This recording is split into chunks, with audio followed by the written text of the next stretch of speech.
Bonjour à toutes et à tous, bienvenue en direct sur Grand Lille TV, il est 7h30 ce matin, mercredi 6 décembre, l'actualité du jour près de chez vous, l'actualité qui vous concerne ce mercredi. D'abord, vos conditions de circulation tout simplement, ce mercredi matin, si vous devez prendre la route. Bon courage, il y a du monde, bien évidemment, sur les routes comme d'habitude. En cette matinée, sur la 25, la RN 41, la 1, la 23, la 22, la rocade nord-ouest également, le trafic qui se charge de plus en plus autour de l'île. Soyez prudents et patients au volant. D'autres infos à suivre très rapidement sur Grand Lille TV. L'actualité démarre d'abord également par vos prévisions météo. On va commencer cette journée sous la grisaille, malheureusement. Quelques perturbations pluvieuses également, des averses qui vont traverser la région en fait d'ouest en est et à l'arrière après ces nuages.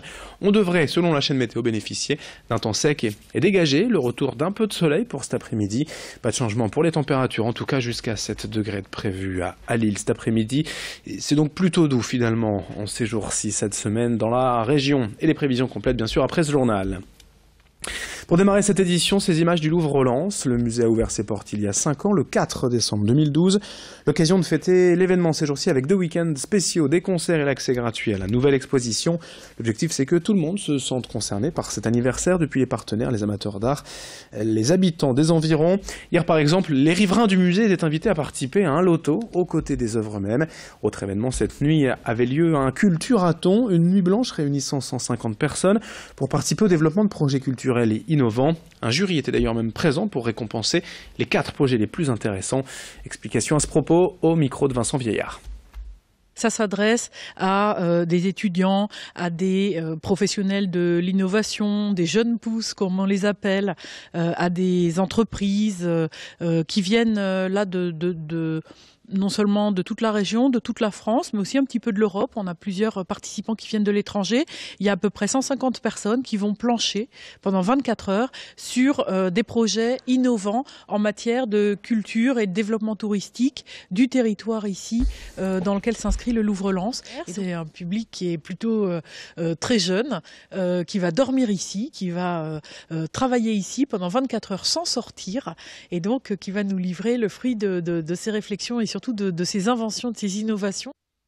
Autre image dans cette édition lilloise, le Père Noël déjà passé hier à l'hôpital de Roubaix. Il est également évidemment venu les bras chargés de cadeaux, 171 précisément pour les enfants hospitalisés à Noël. Ces cadeaux d'ailleurs ont été cachés et ne seront distribués que le moment venu comme il se doit le soir du réveillon. Alors ces 171 jeux, jouets ou peluches ont été offerts par les clients de la discothèque Le Manoir à Bailleul chaque année depuis 3 ans. Fin novembre, pour rentrer en boîte, il faut venir avec un cadeau. Le tout est ensuite distribué ici à Victor Provost à Roubaix mais aussi à Jeanne de Flandre à Lille pour que tous les enfants, même ceux hospitalisés, puissent profiter de la magie de Noël. Explication au micro de Vincent Vieillard, parce que ces cadeaux finalement ne seront pas distribués uniquement à Noël. D'abord, il y en a beaucoup. Ensuite, parce que dans les enfants qui sont là autour de Noël, il y a des enfants qui ne seront pas là forcément le jour de Noël, mais qui eux aussi seraient contents d'avoir un jouet. Et puis la population qu'on rencontre, c'est une population qui n'a pas toujours l'occasion d'avoir quelque chose qui fait plaisir. Donc on va distribuer ça de manière assez large.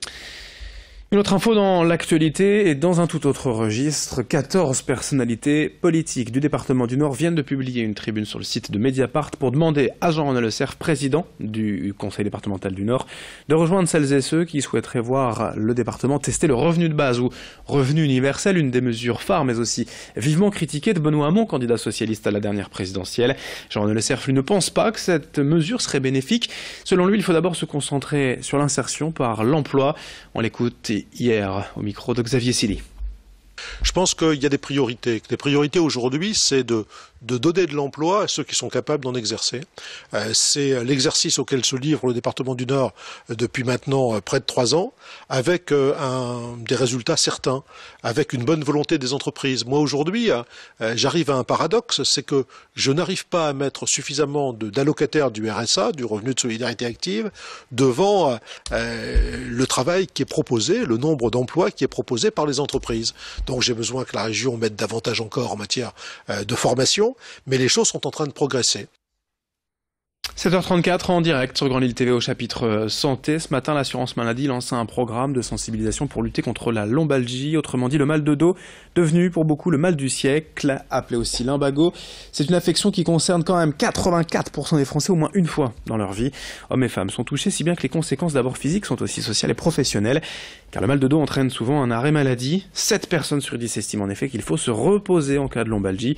Or, le meilleur moyen de contrer la douleur, c'est le mouvement. Voilà le message de cette campagne de communication auprès du grand public et des médecins généralistes. L'objectif est d'inciter les patients à bouger, à se muscler le dos par des exercices physiques simples. Explication au micro d'Edil Gunaï et de Xavier Silly. C'est une maladie extrêmement fréquente. Tout le monde va y être plus ou moins touché dans sa vie, ou tout au moins les 3/4 des personnes. Elle fait très peur. Et généralement, les gens qui ont une douleur du dos se disent « Oh là là, il ne faut plus que je bouge, il faut absolument que je protège mon dos.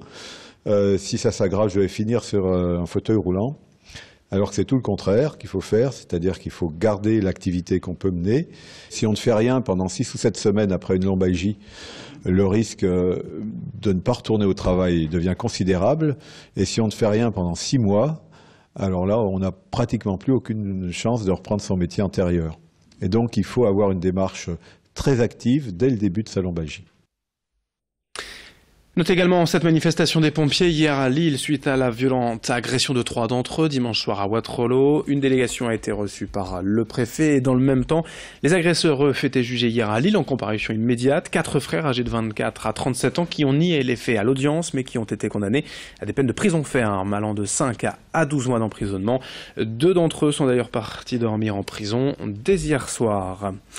L'info nationale, bien évidemment, avant de se quitter, c'est la mort de Johnny Hallyday, le chanteur, le rocker, laisse une trace immense dans l'histoire de la musique française. On ne pouvait pas passer à côté. On lui rend nous aussi hommage sur Grand Lille TV avec un extrait d'un de ses plus grands tubes. Comme une étoile qui s'éteint dans la nuit, à l'heure où d'autres s'aiment à la folie, sans un éclat de voix et sans un bruit. Sans un seul amour, sans un seul ami, ainsi disparu Tennessee.